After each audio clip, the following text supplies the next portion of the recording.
The estate attorney's conference room fell silent except for the sound of my sister Victoria's Louboutins clicking against the hardwood floor.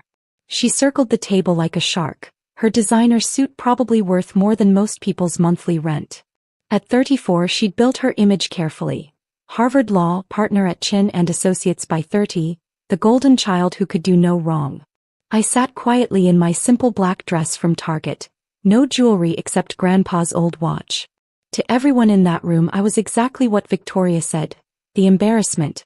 The one who threw away a corporate law career to work for a nobody nonprofit. The one who drove a 7-year-old Honda while Victoria drove a Tesla. The one who lived in a modest apartment while Victoria owned a penthouse downtown. Let's continue, the estate attorney said, clearing his throat. His name was Mr. Patterson and he'd known our family for 30 years. He looked uncomfortable. Before we do, Victoria interrupted, I wanted on record that I've been the one managing Grandpa's affairs for the last 5 years. I've handled his estate planning, his trusts, his property management. Elena here.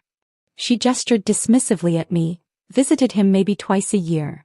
Mom nodded from her seat. It's true. Victoria was so devoted. I said nothing. I just looked at Mr. Patterson and waited. What they didn't know could fill volumes. Grandpa Chin had built his fortune the old-fashioned way, real estate development in the 1970s and 80s, strategic investments, and an almost supernatural ability to see market trends before anyone else. By the time I graduated college he was worth somewhere north of $50 million. I was 23 and fresh out of UCLA with a political science degree when I showed up at his house one Tuesday afternoon. Not the mansion where family gatherings happened. His real house. The modest ranch in Pasadena where he actually lived, with his books and his tea and his memories of Grandma. Elena, he said, opening the door himself. This is a surprise. I need advice, Grandpa. We sat in his study for 4 hours. I told him everything. The corporate law firm job offer I'd received, the prestigious position everyone expected me to take, and the opportunity one actually wanted. A director position at a small nonprofit called Justice Forward that provided legal aid to underserved communities. The salary is terrible, I admitted. $58,000 a year. But the work matters, Grandpa. Really matters. He was quiet for a long time. Then he asked, what did your mother say? That I'm throwing my life away. That I'm ungrateful. That Victoria would never waste her education like this. Grandpa smiled, but it was sad. Your sister has always been very focused on appearances. She's successful, I said. She made partner at 29. She's successful at looking successful, Grandpa corrected. There's a difference, Xiao Yu. Little fish. His nickname for me since childhood. Do you know what your sister does with her money? I shook my head. She spends it all maintaining the image of success. The apartment she can barely afford. The car payment that takes 1/3 of her income. The designer clothes she buys instead of investing. She looks rich, but she's one bad quarter away from bankruptcy. I hadn't known that. Take the nonprofit job, Grandpa said finally. But let me help you in other ways. That's when he told me about his plan. Grandpa Chin had been quietly divesting from his real estate holdings for 2 years, converting everything into liquid assets and strategic investments. He was tired, he said, of the maintenance, the drama, the constant family members coming to him for money. I'm going to set up several trusts, he explained. Blind trusts, managed by people I've worked with for decades. Your mother and sister think I'm worth $50 million. The reality is closer to $82 million, but they don't need to know that. He opened a folder. I'm going to give you something more valuable than money, Elena. I'm going to give you education and opportunity. Over the next 3 years, while I worked at Justice Forward and lived on my modest salary, Grandpa arranged for me to receive training that money usually couldn't buy. He introduced me to his financial advisors, his investment managers, his portfolio strategists. I spent weekends learning about private equity, venture capital, real estate trusts, and corporate structures. You're teaching me to be rich, I said one day. I'm teaching you to stay rich, he corrected. Making money is easy compared to keeping it. Your sister never learned this lesson. By the time I was 26, I understood more about wealth management than most people learn in a lifetime. Grandpa had set up a trust in my name, managed by his longtime advisor Robert Chin, no relation. The trust held $12 million in diversified investments. Don't tell your family, Grandpa warned. Let them think you're struggling. Let them think you're foolish. Watch and learn. I learned. I learned that Victoria's law firm, Chin and Associates, was perpetually on the edge of financial crisis despite its prestigious reputation. I learned that Mom had been borrowing against her inheritance for years to maintain her lifestyle. I learned that my Uncle Richard had embezzled $200,000 from Grandpa's property management accounts and Grandpa had quietly covered it rather than press charges. I learned that my family saw money as something to display, not something to deploy. When I was 28, Grandpa called me to his house. He looked older, tired. I'm moving assets into a different structure, he said. I want you to meet someone. That someone was Margaret Whitmore, one of the most respected corporate attorneys in California. Together, we spent 6 months restructuring Grandpa's entire estate. Holdings were moved into LLCs, trusts were reformed, and most importantly, a private family office was established. Chin Family Capital Management looked like a standard wealth management firm from the outside. In reality, it was structured so that I held controlling interest in the management company, which in turn controlled access to all the family trusts and investments. Why me? I asked Grandpa. Because you're the only one who understood that money is a tool, not a trophy, he said simply. Because you took the low-paying job that mattered to you instead of the prestigious one that would impress others. Because in 5 years of having access to your trust, you've never once touched the principal, only lived on a small portion of the returns while reinvesting the rest. He placed his hand over mine.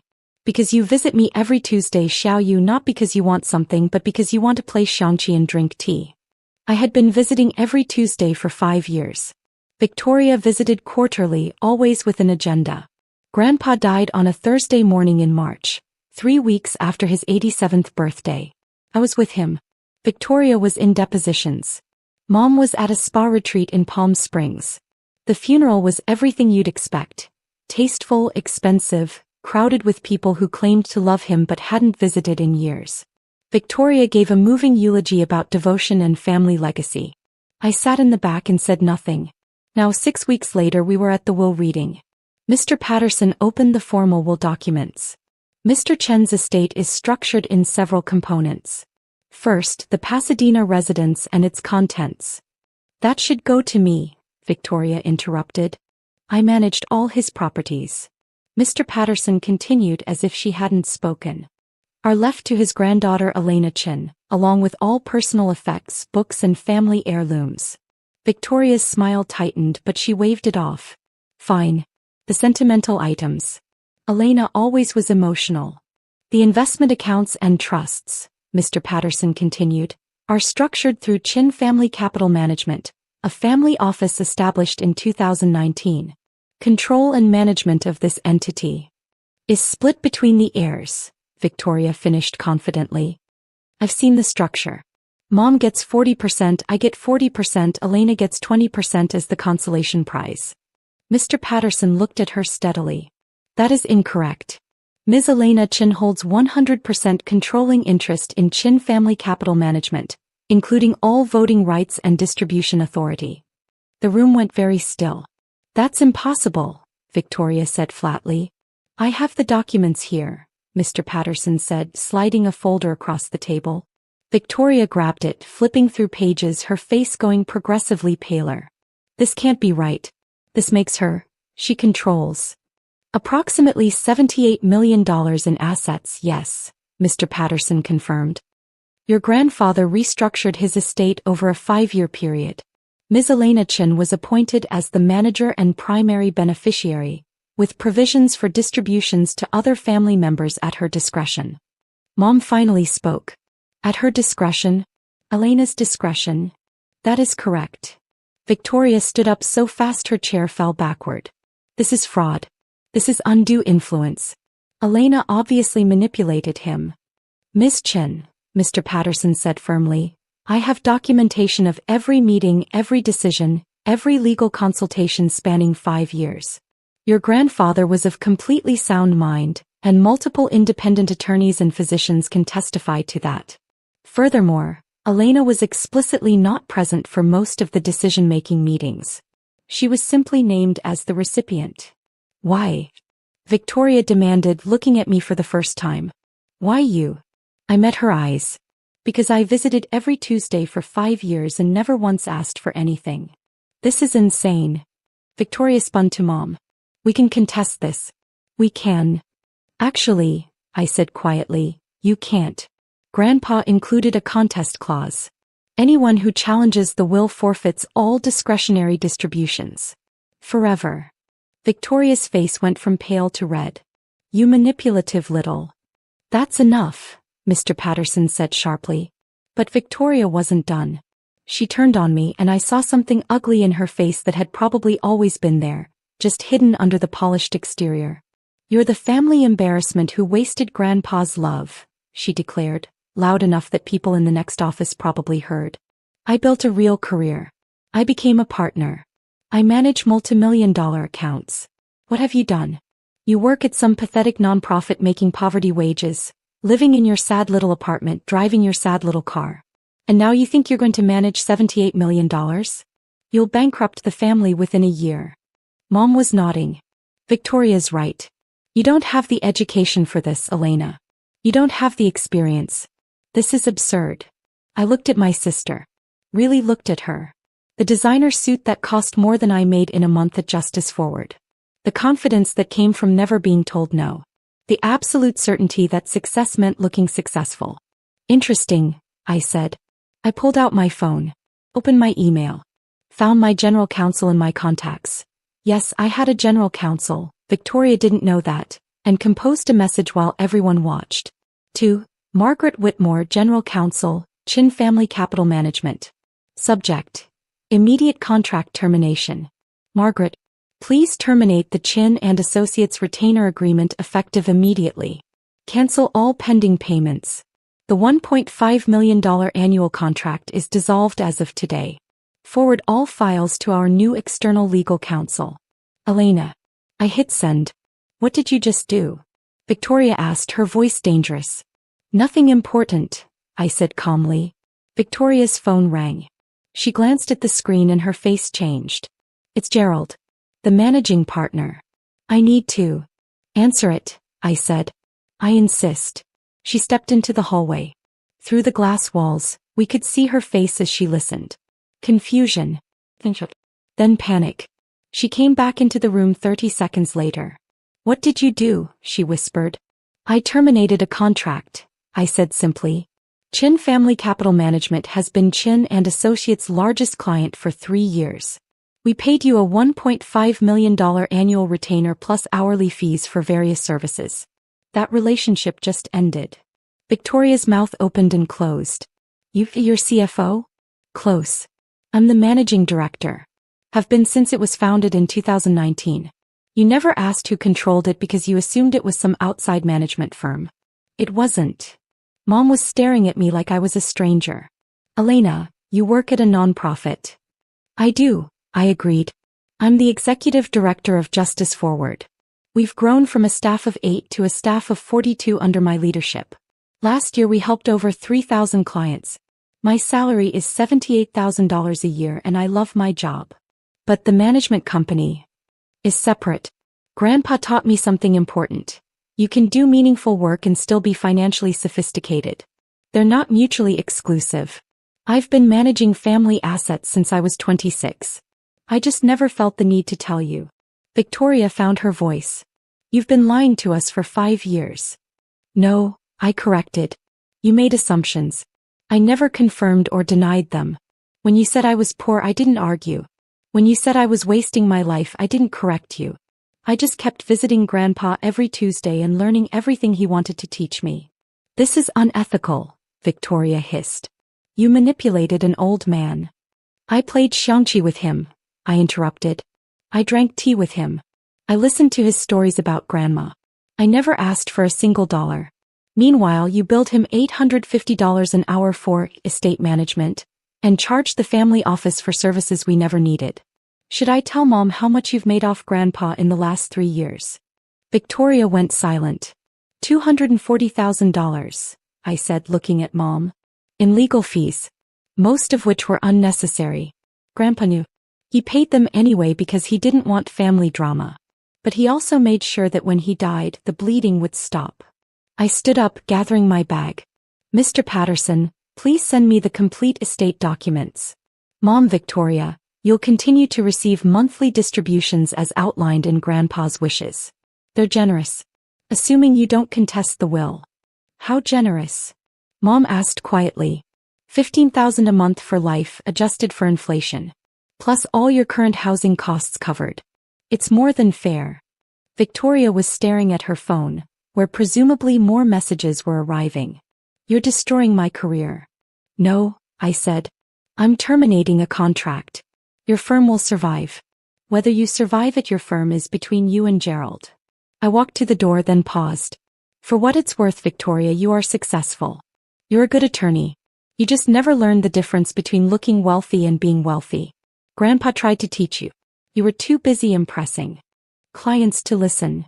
I left them there in that conference room with Mr. Patterson shuffling papers and looking profoundly uncomfortable. My phone had been ringing constantly. Mom left 12 voicemails, ranging from angry to pleading.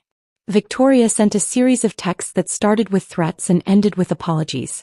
Uncle Richard called wanting to know if his monthly distributions would continue. They would, though he didn't know I'd documented his embezzlement. I ignored most of them. Instead, I was in my office at Justice Forward, reviewing case files for our upcoming advocacy campaign. Margaret Whitmore appeared in my doorway.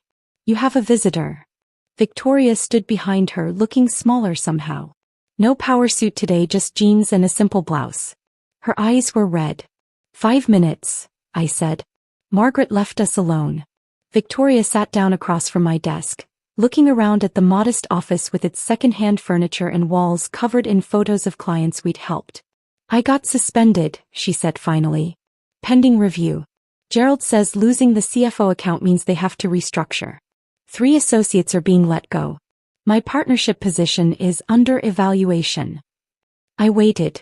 I came to apologize, she said. And to beg you to reconsider. No. Elena, please. Let me be clear, I interrupted. Chin Family Capital Management will not be retaining Chin and Associates. That decision is final. However, if you'd like to discuss this situation like adults, I'm willing to listen. Victoria took a shaky breath. I don't understand. How did you do all this without anyone knowing? You weren't paying attention, I said simply. You saw what you wanted to see. Your struggling little sister with her nonprofit job and her humble lifestyle. It never occurred to you that I might be choosing that life deliberately. But why? Why live in that apartment? Why drive that car? Because they're enough. Because I don't need strangers to think I'm wealthy. Because the work I do here matters more than impressing people at country clubs. I leaned forward. Victoria, you made partner at 29. You're genuinely talented. But you spend 90% of your income maintaining an image. You're trapped in a golden cage of your own making. She wiped her eyes. I don't know how to be any different. That's why Grandpa didn't leave you in control, I said gently. Not because you're not smart enough or capable enough, but because you would have spent it all trying to look even more successful, and in 10 years there'd be nothing left. So what happens now? I pulled out a folder. Grandpa left provisions. You'll receive your monthly distributions. But I'm also setting up something else. A trust specifically for you. It holds $2 million. You can't touch the principal, but you'll receive the investment returns quarterly. If you manage it well, it's an extra $80,000 to $100,000 a year. Victoria stared at the documents. Why would you do this? Because Grandpa loved you, I said. He just didn't trust you with everything. Learn to live on what you have, Victoria. Stop performing wealth and start building it. Maybe in a few years we can revisit the family office structure. She stood up slowly. I called you an embarrassment. You did. I was wrong. You were.